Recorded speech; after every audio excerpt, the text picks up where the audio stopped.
नमस्कार, राम राम साथियों। तो स्वागत है आपका आपके अपने स्टडी प्लेटफॉर्म पढ़ाई.com पर।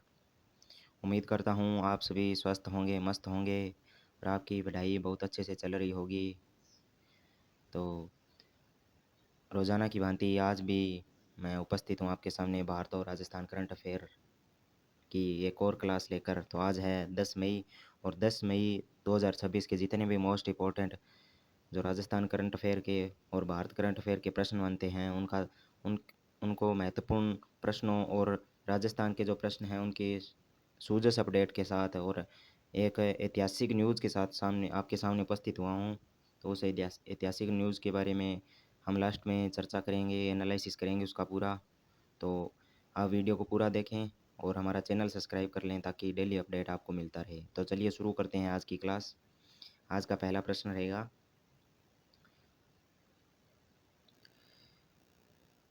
Bharat international big cat alliance summit 2026 की मेज़बानी कब करेगा?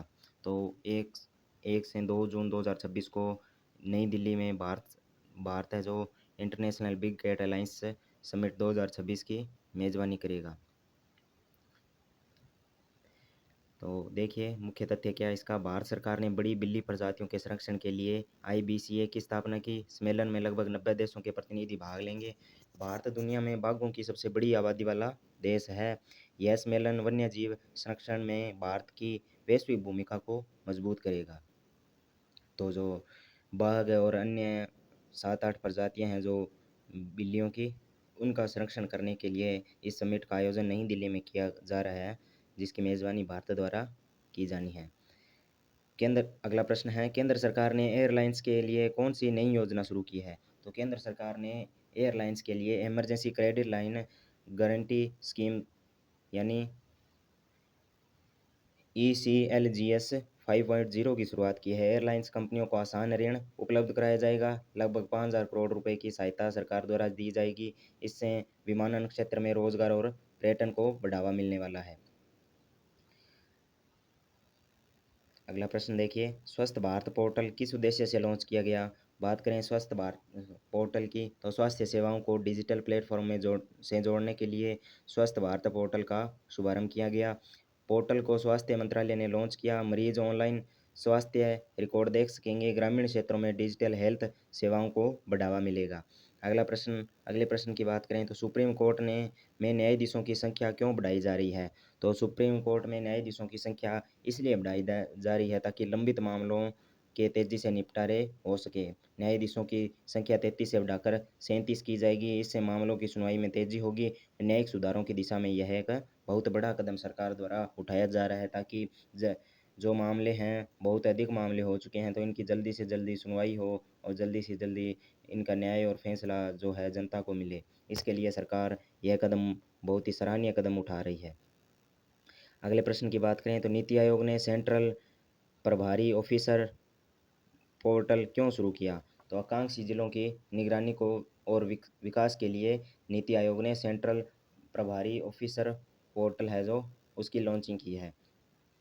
तो इसके बारे में पढ़ें तो शिक्षा, स्वास्थ्य और कृषि योजनाओं की निगरानी इससे होगी। रियल टाइम डेटा के आधार पर निर्णय लिए जाएंगे। पिछड़े जिलों के विकास में भी तेजी आने वाली है। तो ये भारत के जो करंट अफेयर है मुख्य तथ्यों के साथ है। अब हम जो वन लाइनर रिवीजन है वो करने जा रहे हैं। तो देखिए, भारतीय सशस्त्र बलों द्वारा ऑपरेशन सिंदूर की पहली वर्षगांठ 7 मई 2026 को मनाई गई। यह किसके खिलाफ चलाया गया था? तो ऑपरेशन सिंदूर की बात करें तो यह पाकिस्तान के खिलाफ चलाया गया था। ऑपरेशन सिंदूर भारतीय सशस्त्र बलों द्वारा पाकिस्तान के खिलाफ चलाया गया एक विशेष सैन्य अभियान था। इसका उद्देश्य सीमा पार आतंकवाद और घुसपैठ को रोकना था। तो घुसपैठ जो आतंकवादी ठिकाने हैं उनको निशाना बनाया गया भारतीय सेना द्वारा। अगले प्रश्न की बात करें तो भारत के सबसे पहले स्वदेशी वेपन सिस्टम TARA में आर का पूर्ण रूप क्या है? तो आर का पूर्ण रूप है रडार।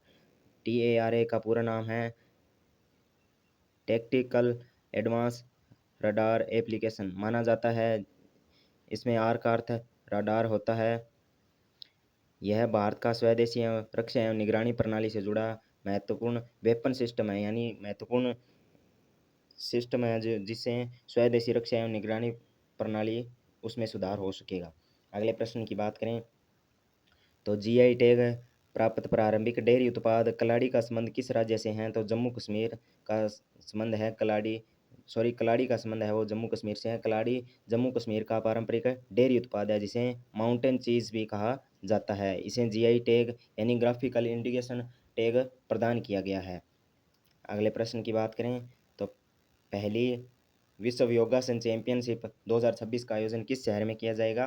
तो ऋषिकेश में पहली विश्व योगासन चैंपियनशिप का आयोजन होगा। पहली विश्व योगासन जो चैंपियनशिप है 2026 उसका आयोजन उत्तराखंड के ऋषिकेश में किया जाएगा। ऋषिकेश को yoga capital of the world कहा जाता है यानी योगा की राजधानी भी कहा जाता है।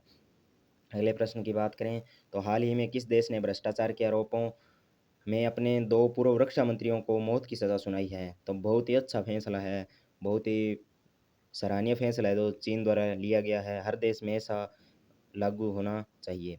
तो व्याख्या इसकी बात करें इसकी व्याख्या तो हाल ही में चीन ने भ्रष्टाचार और रिश्वतखोरों खोरी के आरोप में अपने पूर्व 2 रक्षा मंत्री है पूर्व उनको कड़ी सज़ा सुनाई है। यह चीन के भ्रष्टाचार विरोधी अभियान का हिस्सा है। अगले प्रश्न की बात करें तो भारत का पहला पूर्ण रूप से अपग्रेडेड पोस्ट ऑफिस कहाँ उद्घाटित किया गया है? तो नेहरू प्लेस नई दिल्ली में भारत का पहला पूर्ण रूप से अपग्रेडेड जो पोस्ट ऑफिस है उसका उद्घाटन किया गया। भारत का पहला इसमें क्या है डिजिटल और स्मार्ट सेवाओं की सुविधा दी गई है। अगले प्रश्न की बात करें तो केंद्रीय श्रम मंत्रालय ने कितनी आयु से अधिक के श्रमिकों के लिए मुफ्त वार्षिक स्वास्थ्य जांच योजना शुरू की है? तो 45 वर्ष से जो अधिक के श्रमिक हैं उनकी उनकी जो जांच है स्वास्थ्य जांच उसके लिए योजना शुरू की है। और केंद्रीय श्रम मंत्रालय ने 45 वर्ष से अधिक आयु के श्रमिकों को मुफ्त वार्षिक स्वास्थ्य जांच शुरू की है ताकि श्रमिकों के स्वास्थ्य की नियमित निगरानी हो सके। अगला प्रश्न है नमामि गंगे मिशन के तहत गंगा डॉल्फिन को बचाने के लिए भारत की पहली एम्बुलेंस का क्या नाम है? तो उसका नाम है dolphin ambulance. Namami Gange mission के तहत गंगा डॉल्फिन के संरक्षण और बचाव के लिए भारत की पहली डॉल्फिन एम्बुलेंस की शुरुआत की गई है। इसका उद्देश्य घायल डॉल्फिनों को तुरंत सहायता प्रदान करना, जिससे क्या है जो डॉल्फिन है जो हमारी गंगा नदी में भी पाई जाती है जिसे गांगेय डॉल्फिन भी कहते हैं, इसकी इसका संरक्षण किया जाए ताकि इसकी दो निरंतर संख्या घट रही है उस पर काबू पाकर इसकी प्रजाति को और बढ़ावा मिल सके, तो इसलिए सरकार द्वारा डॉल्फिन एम्बुलेंस की लॉन्चिंग की गई है। अगले प्रश्न की बात करें तो किस देश के एक मंदिर ने गाब्बी नाम का एआई संचालित रोबोट बौद्ध भिक्षु पेश किया है? तो के जो दक्षिण कोरिया के एक बौद्ध मंदिर ने गाब्बी नामक एआई संचालित रोबोट भिक्षु को पेश किया है जो लोगों को बौद्ध शिक्षाएं और आध्यात्मिक मार्गदर्शन प्रदान करता है। अगले प्रश्न की बात करें तो BWF थॉमस कप 2026 में भारतीय पुरुष बैडमिंटन टीम ने कौन सा पदक जीता है? तो कांस्य पदक भारतीय बैडमिंटन टीम द्वारा इस टूर्नामेंट में अपने नाम किया गया है। तो भारतीय पुरुष बैडमिंटन टीम ने BWF थॉमस कप 2026 में शानदार प्रदर्शन करते हुए कांस्य पदक जीता।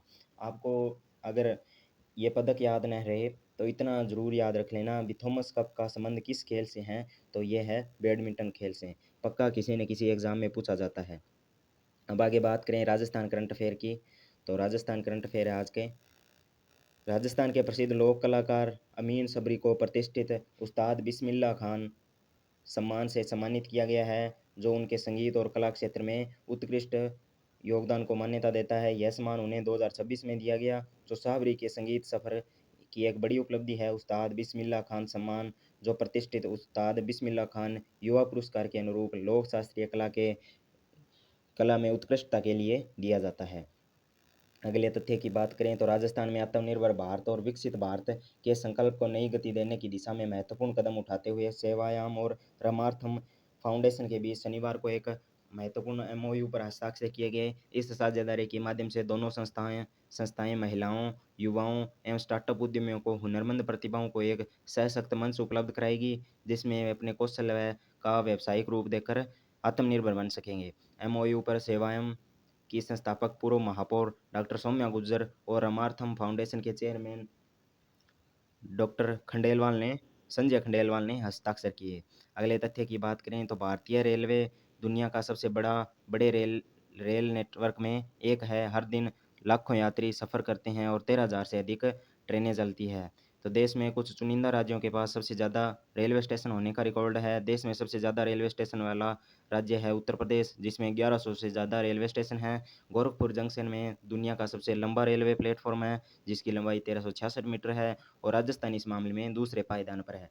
यानी इस तथ्य का जो महत्वपूर्ण प्रश्न बनता है राजस्थान से संबंधित, तो भारतीय रेलवे में जो सबसे बड़े रेलवे स्टेशन हैं, यानी सबसे बड़े रेलवे स्टेशनों में या सबसे ज़्यादा रेलवे स्टेशनों में राजस्थान का कौन-सा स्थान है? तो इसमें राजस्थान का स्थान है दूसरा। और यह गोरखपुर जंक्शन वाला प्रश्न ज़रूर याद रखना, किसी न किसी एग्ज़ाम में पूछा जा सकता है। इसकी लंबाई के बारे में पूछ ले, चाहे गोरखपुर के बारे में पूछ ले भी, क्या विशेषता है या ये रेलवे स्टेशन कहाँ है या सबसे लंबा रेलवे स्टेशन कहाँ स्थित है? ये दुनिया का सबसे लंबा रेलवे स्टेशन है गोरखपुर जंक्शन, उत्तर प्रदेश में, जो जिसकी लंबाई है 1366 मीटर। अगले तथ्य की बात करें, तो जोधपुर का 568वां स्थापना दिवस 12 मई को पर्यटन विभाग एवं जिला प्रशासन जोधपुर की संयुक्त तत्वाधान में विविध सांस्कृतिक एवं पर्यटन गतिविधियों के साथ उत्साहपूर्वक मनाया गया। पर्यटकों को एवं आमजन के आकर्षण के लिए केमल फ्रंटियर बीएसएफ जोधपुर के केमल माउंटेड बैंड द्वारा विशेष बैंड वादन कार्यक्रम का भी आयोजन किया गया। जोधपुर की स्थापना 12 मई 1459 को राव जोधा जी द्वारा मेहरानगढ़ दुर्ग की नींव रखने से हुई थी। आपको बताना ये है भी, मेहरानगढ़ दुर्ग की नींव में किस व्यक्ति को जिंदा है जो नींव में ही गाड़ दिया गया, क्योंकि उसमें दुर्ग की जो दीवार बनाई जा रही थी वो बार बार ढह रही थी। तो फिर एक तांत्रिक की से पूछने पर एक व्यक्ति की बलि को मांगा गया। तो यहाँ एक व्यक्ति की बलि दी गई मेहरानगढ़ दुर्ग में। आपको बताना ही है वो उस व्यक्ति का नाम क्या है। आगे बात करें तो राजस्थान में डेयरी सेक्टर को मजबूती देने की दिशा में जयपुर जिला दुग्ध उत्पादक सहकारी संघ लिमिटेड जयपुर डेयरी द्वारा रिक्को के बिचून उद्योगों में अत्याधुनिक डेयरी प्लांट स्थापित किया गया। यह महत्वाकांक्षी परियोजना rising Rajasthan global investment summit के तहत किए गए एमओयू का परिणाम है। करीब 540 करोड़ रुपए की लागत से बनने वाला यह प्लांट वर्ष 2029 तक उत्पादन शुरू करेगा। प्रस्तावित प्लांट में दूध प्रोसेसिंग, पैकेजिंग व पॉलीफिल्म निर्माण और बटर स्टोरेज जैसी आधुनिक सुविधाएं भी विकसित की जाएगी। तो अब कुछ महत्वपूर्ण प्रश्न और साथ में अपना रिवीजन भी हो जाएगा। तो चलिए शुरू करते हैं आज राजस्थान के जो कुछ महत्वपूर्ण प्रश्न हैं उनका रिवीजन। तो राजस्थान सरकार ने हाल ही में किस नई सिंचाई परियोजना को मंजूरी दी? तो पूर्वी राजस्थान नहरी सिंचाई परियोजना यानी ERCP को मंजूरी राजस्थान सरकार द्वारा दी गई। इस परियोजना का उद्देश्य पूर्वी राजस्थान को जल संकट वाले क्षेत्रों में पानी पहुंचाना। जयपुर, दौसा, कोटा, बूंदी और अलवर सहित कई जिलों को लाभ मिलेगा। परियोजना से चंबल नदी के जल का बेहतर उपयोग किया जा सकेगा। किसानों की सिंचाई सुविधाएं मिलने से कृषि उत्पाद में वृद्धि होगी और सबसे महत्वपूर्ण जल परियोजनाओं में से एक परियोजना यह मानी जा रही है। अगले प्रश्न की बात करें, तो हाल ही में राजस्थान की ग्रीन एनर्जी कॉरिडोर परियोजना क्यों चर्चा में रही? तो राज्य में सौर एवं पवन ऊर्जा क्षमता बढ़ाने के कारण राजस्थान में देश के सबसे बड़ा सौर ऊर्जा उत्पादक राज्य बनता जा रहा है। ग्रीन एनर्जी कॉरिडोर परियोजना के तहत बिजली ट्रांसमिशन नेटवर्क को मजबूत किया गया। इसमें ग्रीन एनर्जी कॉरिडोर में आपको परियोजनाएं कराई थी मैंने। आपको एक तो पुगल परियोजना भी करवा दी थी और भटला के जो चारों फेज़ है वो भी कल की वीडियो में करवा दिए थे। तो जिन साथियों ने अभी तक वीडियो नहीं देखा है तो ज़रूर देखें। तो इसमें जैसलमेर, बाड़मेर और बीकानेर क्षेत्रों का ऊर्जा उत्पादन को बढ़ावा मिलेगा। परियोजना का उद्देश्य स्वच्छ ऊर्जा को देश भर तक पहुंचाना। इसमें रोजगार के नए अवसर भी पैदा होंगे। अगला प्रश्न है, राजस्थान पुलिस द्वारा हाल ही में कौन सा विशेष अभियान लॉन्च किया गया? तो साइबर सुरक्षा जागरूकता अभियान। ऑनलाइन फ्रॉड और साइबर अपराधों को रोकने के लिए इसकी लॉन्चिंग है जो की गई है। अगला प्रश्न, राजस्थान में हाल ही में किस जिले में नया मेडिकल कॉलेज स्वीकृत हुआ है? तो बालोतरा में नया मेडिकल कॉलेज की स्थापना होगी ताकि जो स्वास्थ्य सेवाएं हैं उनको बढ़ावा मिल सकें।